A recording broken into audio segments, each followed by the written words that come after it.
അങ്ങനെ എന്തും നേരിടാമെന്ന ധൈര്യത്തോടു കൂടി നമ്മുടെ സ്റ്റാൻലിയുടെ കൊട്ടാരത്തിലേക്ക് ബാലചന്ദ്രൻ പ്രവേശിക്കുകയാണ്. ഗേറ്റ് പതിയെ തുറന്ന് അകത്തോട്ട് പ്രവേശിക്കുന്ന സമയത്ത് ഒരു കൂട്ടം നായ്ക്കൾ അങ്ങോട്ടേക്ക് ഓടിയെത്തുന്നുണ്ടായിരുന്നു. വലിയ വലിയ സൈസിലുള്ള വമ്പൻ നായ്ക്കൾ തന്നെയായിരുന്നു ഉണ്ടായിരുന്നത്. അത് നമ്മുടെ സ്റ്റാൻലിക്ക് കാവൽ നിൽക്കുന്ന നായ്ക്കളാണെന്ന് ബാലചന്ദ്രൻ മനസ്സിലായി. അതുകൊണ്ട് തന്നെ ചെറിയൊരു ഭയം ഉള്ളിൽ നിറഞ്ഞിരുന്നു.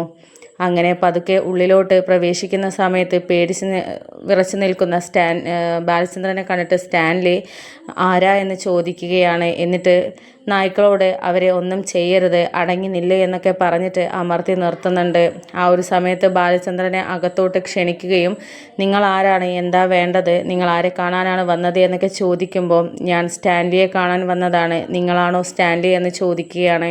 അപ്പോൾ എന്താണ്, പറയൂ, നിങ്ങൾ ആരാണ്, എന്നെ എങ്ങനെ നിങ്ങൾക്കറിയാമെന്നൊക്കെ ചോദിക്കുമ്പോൾ വർഷങ്ങൾക്ക് മുമ്പ്, ഒരു 23 വർഷങ്ങൾക്ക് മുമ്പ് നിങ്ങളുടെ ചരിത്രങ്ങൾ മുഴുവൻ ഞാൻ കേട്ടിട്ടുണ്ട്. അന്നത്തെ ആ സ്റ്റാൻലിയെക്കുറിച്ച് മാത്രമേ എനിക്കറിയാവൂ. പക്ഷേ ഇപ്പോൾ സ്റ്റാൻലിയെക്കുറിച്ച് എനിക്കൊന്നും അറിയത്തില്ല. 23 വർഷങ്ങൾക്ക് മുമ്പ് ആഗ്രയിൽ വൈജയന്തി എന്ന ഒരു സ്ത്രീയെ പ്രണയിച്ചതായും ഗംഗാധരൻ മേനോൻ്റെ പെങ്ങളായിട്ടുള്ള വൈജയന്തിയെ രജിസ്റ്റർ മാരേജ് ചെയ്യുകയും പിന്നീട് അവളെ ഉപേക്ഷിച്ച് പോയിട്ടുള്ള ആ ഒരു സ്റ്റാൻലിയെക്കുറിച്ചാണ് എനിക്കറിയാവുക. അപ്പോൾ അവരെക്കുറിച്ച് കൂടുതൽ വിവരങ്ങൾ അറിയാനും വൈജയന്തിയെക്കുറിച്ചുള്ള കാര്യങ്ങൾ അദ്ദേഹത്തെ അറിയിക്കാനുമാണ് ഞാൻ വന്നിട്ടുള്ളത് എന്ന് ബാലചന്ദ്രൻ പറയുന്ന സമയത്ത് സ്റ്റാൻലി ആകെ ഞെട്ടിത്തരിച്ച് നിൽക്കുകയാണ്.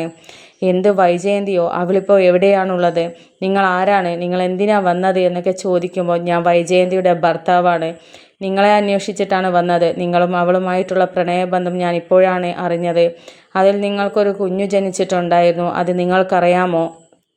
ഇപ്പോൾ ആ കുഞ്ഞ് അനാഥയെപ്പോലെയാണ് കഴിയുന്നത്, അച്ഛനും അമ്മയുമില്ലാത്ത അവസ്ഥയിൽ. അവളിപ്പോൾ ആ കുഞ്ഞിനെ ഉപേക്ഷിച്ചിട്ട് അവൾക്ക് ആ കുഞ്ഞ് തൻ്റേതാണെന്ന് പോലും അറിയാത്തൊരവസ്ഥയിലാണ് നിൽക്കുന്നത്.